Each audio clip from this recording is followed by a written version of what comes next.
You said that one of your reasons for doing this was because you're afraid of flying, and I'm curious, now that all that's coming out on Blu-ray, have you conquered your fear of flying? No, I'm still uncomfortable. I mean, what you see on the movie, Liam's fear of flying in the takeoff, and whenever there is turbulence, I mean, that's from my own personal experience. I still get very uneasy. But, you know, statistically, right, they say it's the safest. So they say. So they say. But it's still, being a control freak as I am, you know, I would rather be in the cockpit. At least checking, see what's going on.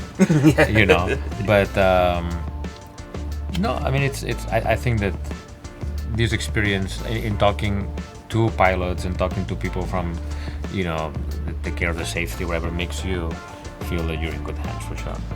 Right. Yeah.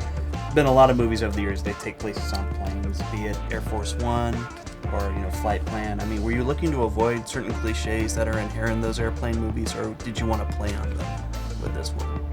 You can play on them a little bit. For me, the rule of thumb was, you know, obviously there's the movie Airplane, which is really funny. If they made fun of something in that movie, I cannot now do it for serious. You know, like, you know, whatever they did there, like, for instance, a very typical example would be, let's poison somebody with the food. There's no way that you can ever put that in another movie and make that be serious, because everybody knows that that's a reference from that one, even though that might have worked before that. No, for me, the plane is an environment that kind of is alive, because you can have a suspense thriller somewhere where if something goes wrong, you can walk out of the door, but here you were trapped. And what I wanted was to not play with the disaster element for too long or too much until it was necessary, because it's too easy to go there. And then once you go there, there's nowhere else to go. Once, let's put it this way, if the plane is going down and I don't know who the bad guy is, I don't care anymore who the bad guy is, because the plane is going down. So you kind of have to try to delay that, but you wanted that element as well. Yeah. Passenger on board this flight has threatened to kill someone every 20 minutes, unless they're paid $150 million. And now 3 people are dead. The bomb will explode in less than half an hour. And they want you to believe that I'm responsible. Everything you've heard about me is true. I've lost my family, my job. I'm an alcoholic. My daughter was diagnosed with acute leukemia at the age of 5, and I spent my days at work instead of being at home looking after her, because I was afraid of watching her die. I'm not a good father. I'm not a good man. I'm not hijacking this plane. I'm trying to save it. How would you say you managed to find the balance of being on set and handling the technical difficulties and working with the actors?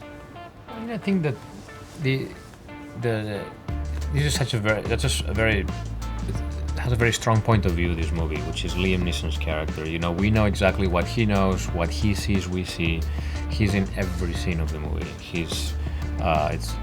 So him and I are basically the ones driving the scenes. You know, everything is from his point of view.